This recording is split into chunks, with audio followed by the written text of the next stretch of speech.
La liberté que nous voulons.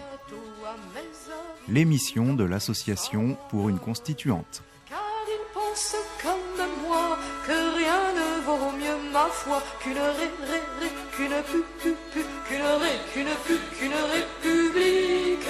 bien démocratique. www.pouruneconstituante.fr. Voilà, donc c'est notre jingle pour notre série d'émissions qu'on a concoctées ensemble. Ce sont donc des émissions sur la question de la démocratie ou du manque de démocratie. Alors peut-être pour rappeler aux auditeurs un mot sur l'association pour une constituante.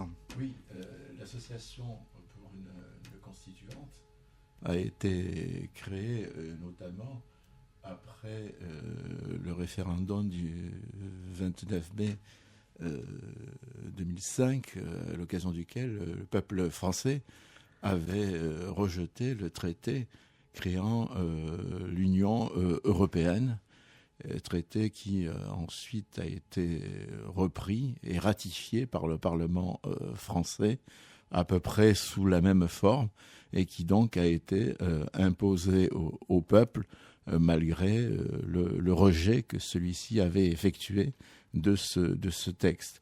À partir de là, s'est créée l'association pour une constituante dont l'objectif est de combler ce déficit de démocratie dans notre pays, de façon à prôner un retour aux sources, c'est-à-dire la souveraineté du peuple, la souveraineté populaire, de façon à ce que les citoyens soient entendus dans notre pays, et notamment lorsqu'il y a des choix fondamentaux qui sont faits et qui engagent l'avenir, bien sûr. Alors donc, votre association, vous le rappelez souvent, n'est liée à aucun parti, ne participe pas au jeu électoral, mais, comme vous le dites, fait le constat d'un système de plus en plus démocratique, antidémocratique, et donc milite pour l'élection d'une assemblée constituante qui a pour mission de refonder le jeu politique. Oui, effectivement, il s'agit de refonder le pacte républicain de façon à ce que le peuple se réapproprie la parole et que nous ayons des institutions qui soient conçues de telle manière que le peuple ait toujours le dernier mot à l'occasion des débats qui concernent sa vie de tous les jours. Alors donc, nous faisons ensemble une série d'émissions, une fois par mois. Il y a aussi des petites chroniques qui ont lieu une fois par mois. À chaque fois, on traite une thématique et sa transposition dans la vie locale. Alors aujourd'hui, ça sera Nantes avec Notre-Dame-des-Landes. Et aujourd'hui, notre thématique, c'est donc le millefeuille administratif. Alors déjà, avant d'analyser, on va définir les choses. Que désigne-t-on par ce fameux millefeuille administratif ?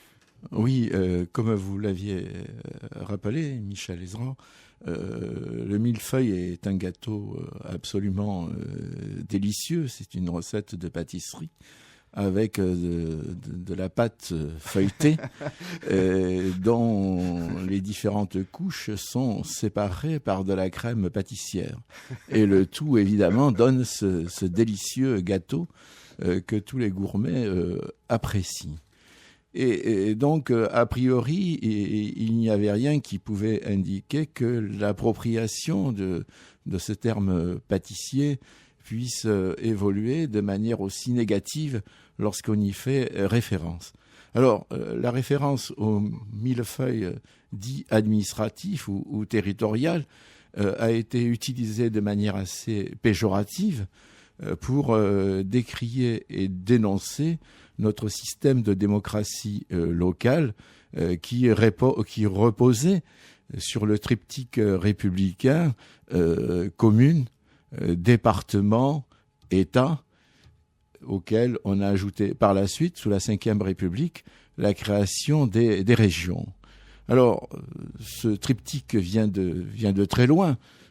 commune, département, État, puisque ce sont nos ancêtres révolutionnaires de 1789 qui ont créé les communes et les départements, qui sont le siège d'une vie locale forte et de lieux de proximité dans lesquels les citoyens débattent des choses qui les concernent, bien sûr, au quotidien.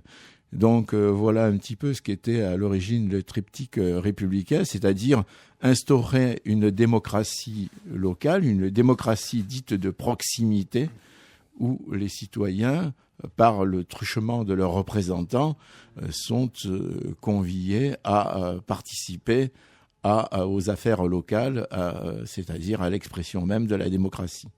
Alors, le niveau des régions est apparu plus tardivement, Tout à fait. Plus récemment. Et donc, ce qu'on critique souvent, c'est le fait que tous ces échelons-là, c'est compliqué. On ne sait plus quelles compétences relèvent de quel échelon. On ne s'y retrouve plus dans tout ça, quoi. Oui, on invoque volontiers la complexité, alors que, de fait, les niveaux de responsabilité et les caractéristiques de chaque niveau d'implication, commune, département et région, sont nettement ciblés. En ce qui concerne les communes, c'est bien sûr le lieu où les citoyens ont à cœur de développer leur participation aux affaires locales. Et parmi les points que l'on peut citer en ce qui concerne les communes, il y a notamment maintenant, depuis les actes de décentralisation, le fait qu'il y a la délivrance des permis de construire. Dans le domaine sanitaire et social, la commune met en œuvre l'action sociale facultative grâce aux centres communaux d'action sociale, c'est-à-dire c'est la gestion des crèches, pour être concret, des foyers de personnes âgées. Dans le domaine de l'enseignement, la commune, c'est le lieu où on prend en charge l'enseignement élémentaire et préélémentaire, maternelle et bien sûr enseignement primaire. Et l'on sait combien la commune a participé avec ces fameux hussards noirs de la République à la constitution de la République, après, bien sûr, l'adoption définitive de la République en France avec la loi de 1875. On pourrait citer le domaine sportif, des loisirs. On sait qu'il y a un dédoublement fonctionnel aussi et que le maire participe aux activités étatiques par l'enregistrement des naissances, des mariages, des décès, aux fonctions électorales, etc., etc. Les départements, c'est plutôt le lieu de l'action sociale, avec la protection maternelle de l'enfance, et les soutiens aux familles en difficulté financière, pour aller vite. En matière d'éducation, le département aussi est le lieu où l'on prend en charge la construction des collèges, la construction et l'équipement, de même que la gestion des 100 000 techniciens qui permettent évidemment le fonctionnement des collèges. Et pour l'aménagement, si vous voulez, du territoire, le département s'occupe de l'équipement rural, de l'aménagement foncier, des ports maritimes de pêche, de la voirie, qui est en extension maintenant avec la départementalisation des routes nationales. Le département a aussi une compétence culturelle en matière de création et de gestion des bibliothèques, etc., etc. Pour les régions, c'est plutôt le lieu de l'action économique, c'est-à-dire que les régions apparaissent comme l'autorité, la collectivité territoriale qui prend en charge la planification avec la programmation des équipements, l'aménagement du territoire, etc., etc., et qui joue également un rôle en matière de planification économique avec les fameux contrats de plan État-région négociés tous les 7 ans entre l'État et les diverses régions, à concurrence de la prise en charge de moitié-moitié pour tout ce qui est des investissements qui se dessinent au moment des choix qui sont faits. C'est le lieu aussi où s'élabore le schéma prévisionnel des formations pour l'enseignement du second degré, avec la construction et l'entretien des lycées. et c'est le lieu aussi où s'exerce, on en a parlé ces derniers temps, la protection du patrimoine. Et enfin, c'est aussi le lieu où la région prend en charge le développement des ports maritimes, des aérodromes, etc. On en parle beaucoup à propos notamment de l'aérodrome de Notre-Dame-des-Landes. Donc voilà un peu rapidement évoqué les différentes caractéristiques en ce qui concerne l'implication de ces 3 niveaux de collectivité territoriale. Et l'on voit bien qu'il y a bien un partage des rôles et des tâches, même si parfois, au niveau de l'aide aux entreprises, la région peut le faire avec des conventions avec les départements et les communes. Alors voilà, vous avez très bien résumé les différentes fonctions. Alors, les arguments souvent utilisés pour critiquer ce fameux millefeuille, c'est bon, 1, c'est trop compliqué, 2, ça coûte trop cher, il y a des pertes d'efficacité, on ne sait plus qu'est-ce qui relève de quel échelon. Alors par exemple, vous avez cité les aides sociales, les RSA, les bourses qui dépendent du département. On pourrait très bien envisager que ça dépende des communes, de l'échelon le plus proche. Donc en fait, il y a un manque de lisibilité. Enfin, on allègue souvent ce manque de lisibilité, de clarté du schéma. Oui, en fait, ce manque de visibilité qui est invoqué n'est qu'un prétexte pour finalement mettre en avant le coût qui serait le coût de la démocratie locale. Et la démocratie, bien sûr, a toujours un prix. Et ce n'est pas un luxe en démocratie que d'avoir des représentants qui sont placés au plus près pour la défense des intérêts de leurs concitoyens.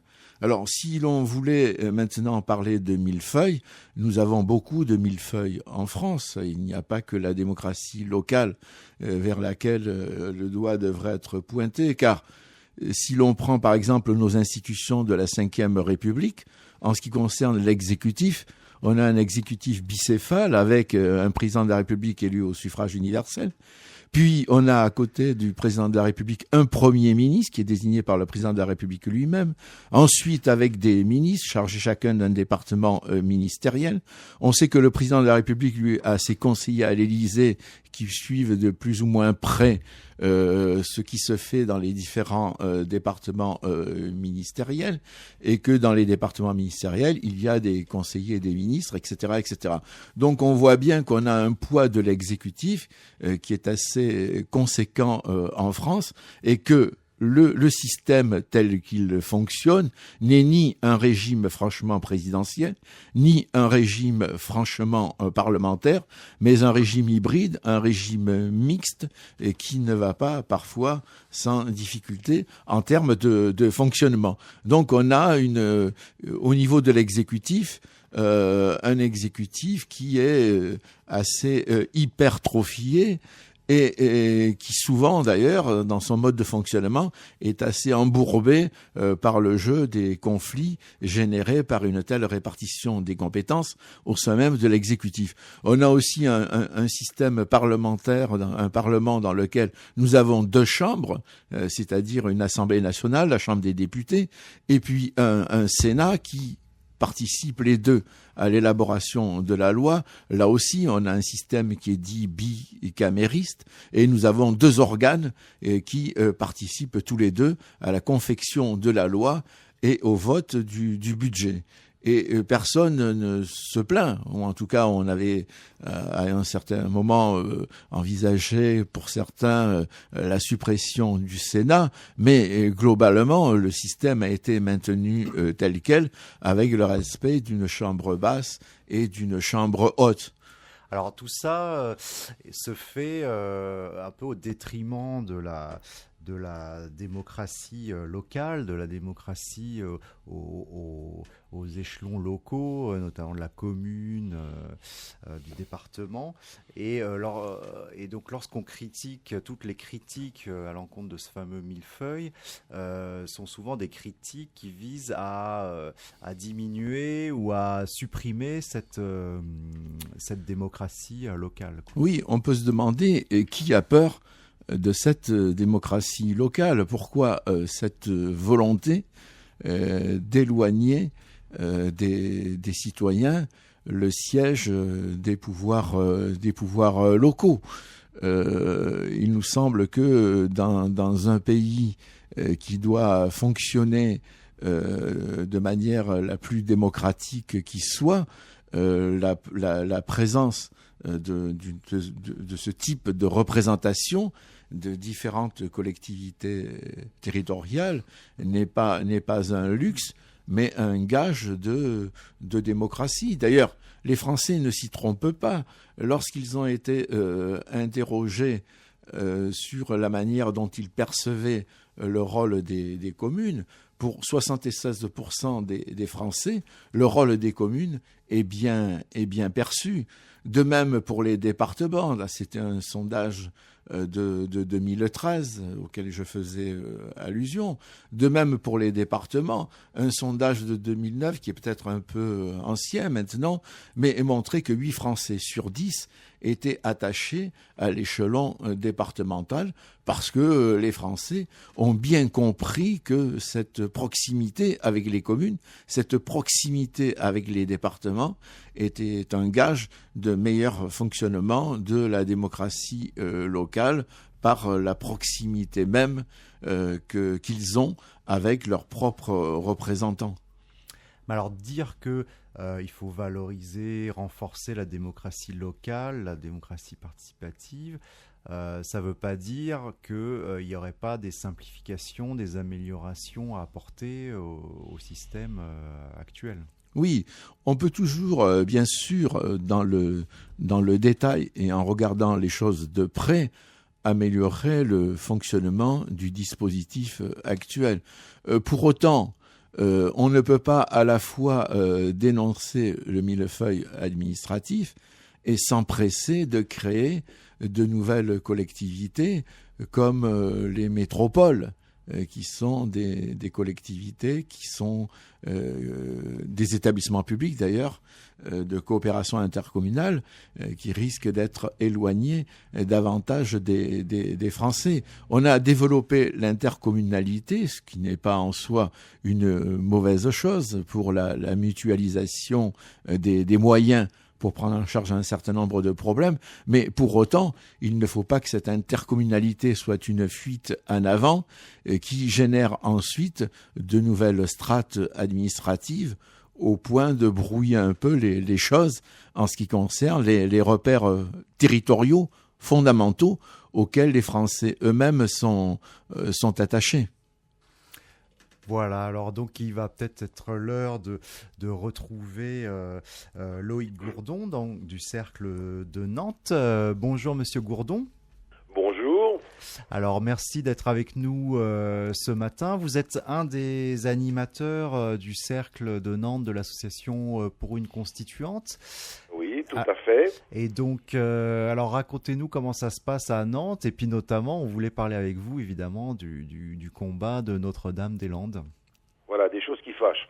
Bien, eh bien, le cercle de Nantes ne fonctionne pas différemment des autres cercles, si ce n'est que bon, nous avons tous notre autonomie et bien sûr nos objectifs sont communs parce que nous considérons qu'effectivement il y a dans ce pays un déni de démocratie et que, ma foi, il est temps de présenter un certain nombre de doléances et de redonner la souveraineté populaire au peuple, tout Donc simplement. vous militez aussi, bien sûr, pour la constituante, le renouvellement du jeu politique.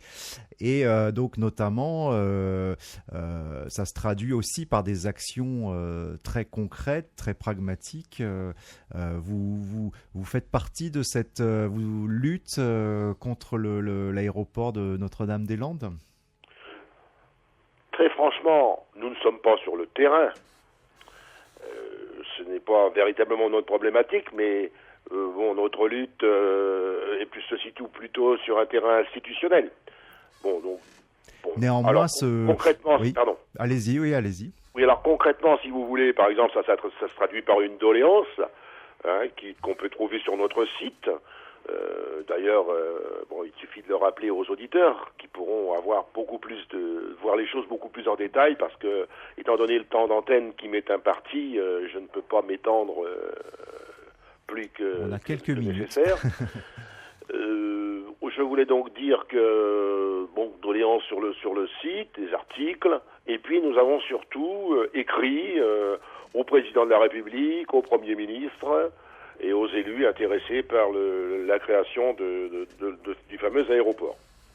Alors vous êtes, même si vous n'êtes pas sur le terrain, vous vous sentez concerné par ce combat parce que ce combat est emblématique. Alors en quoi ce projet de Notre-Dame-des-Landes est-il antidémocratique ou pose-t-il un problème de démocratie ? Eh bien, là-dessus, il y aurait beaucoup de choses à dire. D'abord, l'argumentaire qui est présenté pour justifier cet aéroport est plus que discutable. Si vous voulez, on parle notamment de la saturation de l'actuel aéroport de Nantes Atlantique. À titre de comparaison, si on prend l'aéroport de Genève, qui s'étend également sur 340 hectares environ, il peut absorber 10 millions de passagers. À Nantes, on en est à 3 200 000. Il y a possibilité de construire une deuxième piste. Il y a de l'espace. L'aérogare vient d'être rénové. Elle a même obtenu le trophée du meilleur aéroport de province européen. Donc, pour nous, ce sont des dépenses pharaoniques et une utilisation de l'argent public on va dire contestable, dans la mesure où le projet économique, de notre point de vue, n'est pas du tout avéré. Sans parler, bien entendu, des dégâts écologiques. Alors, il y a donc bien sûr tout le projet est très discutable dans le fond et dans la forme, la manière dont il est je dirais, mis en place. Là aussi, cette manière pose des problèmes sur le plan démocratique, sur le plan du fonctionnement des institutions. C'est ça que vous jugez ? Oui, absolument. Et si vous voulez, c'est un petit peu notre angle d'attaque. Premièrement, les communes n'ont pas véritablement été concernées. Alors, évidemment, il y a une commission de dialogue, etc., auquel le cabinet de la présidence de la présidence de la République n'a pas manqué de nous renvoyer. Mais enfin, le dialogue, vous savez, dialogue, ça nous fait penser à dialogue social. C'est-à-dire un dialogue à sens unique. Ce serait plutôt un monologue de notre point de vue. En ce qui concerne le Premier ministre, j'ai devant moi le Presse-Océan c'est la presse locale, de dimanche dernier, qui nous dit « Futur aéroport, héros confiant ». Donc il est bien évident que tout sera mis en place pour que cet aéroport voie le jour, indépendamment des volontés citoyennes qui s'expriment bien au-delà de la Constituante. Et puis l'autre caractéristique, c'est que justement toute cette mobilisation qui s'élève contre ce projet, est-ce que vous jugez qu'elle est suffisamment écoutée ? Est-ce que parfois on a l'impression que que les militants sont jugés comme des dangereux agitateurs, voire des délinquants. Oui, c'est tout à fait évident.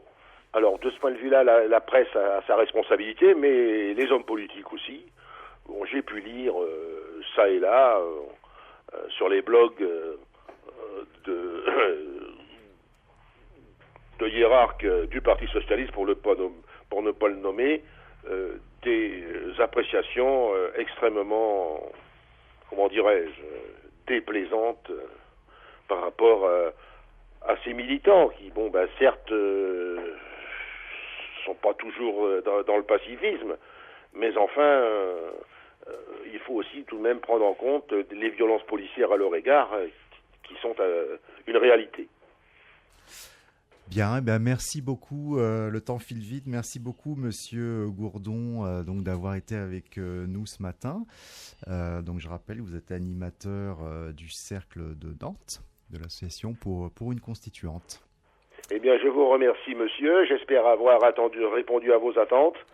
Et j'en profite pour saluer les cercles nationaux de la constituante, et puis notre président André Belon. Merci beaucoup et très bonne journée à vous. Merci, au revoir, monsieur. Au revoir. Alors, donc, retour en plateau avec Louis Sézy, donc, qui est juriste et membre de l'association pour une constituante. Donc c'est l'heure évidemment de conclure et de se quitter. On a parlé de ce fameux millefeuille aujourd'hui. Avant de se quitter, est-ce que vous vouliez notamment rappeler la commémoration de l'anniversaire de la naissance de la République ? Oui, tout à fait. L'association pour une constituante convie tous les citoyens et auditeurs de Radio Aligre à l'écoute ce matin à nous rejoindre le lundi 23 septembre prochain à 18h30 pour commémorer l'anniversaire de la naissance de la République, le 22 septembre 1792. Nous le célébrons lundi 23 parce que cette année, le 22 tombe un dimanche et que certains risquent de ne pas être suffisamment mobiles ce jour-là. Donc nous leur donnons rendez-vous le lendemain à 18h30 au Jardin des Tuileries, à hauteur du 228 de la rue de Rivoli, à l'intérieur du Jardin des Tuileries, en face de la place commémorative célébrant la proclamation de la République. Alors, dans ce Jardin des Tuileries, il y a une plaque.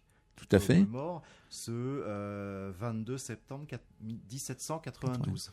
Absolument. C'est une date à laquelle nous sommes fondamentalement attachés et que nous nous devons de célébrer et de rappeler. Voilà, donc rendez-vous lundi prochain, 18h30. C'est l'heure de se quitter. Merci Louis Sézy, en tout cas, d'avoir été avec nous ce matin pour évoquer ce millefeuille. Donc, on était également avec Loïc Gourdon du Cercle de Nantes qui a évoqué le caractère antidémocratique du projet de Notre-Dame-des-Landes. Voilà, donc il est 9h passé de 1 minute. Merci beaucoup à Bruno qui était aux manettes ce matin, au pied levé. Et voilà, donc je vous retrouve pour ma part mercredi prochain dans Voix contre Oreille entre 8h et 9h. Très bonne journée à l'écoute de nos programmes.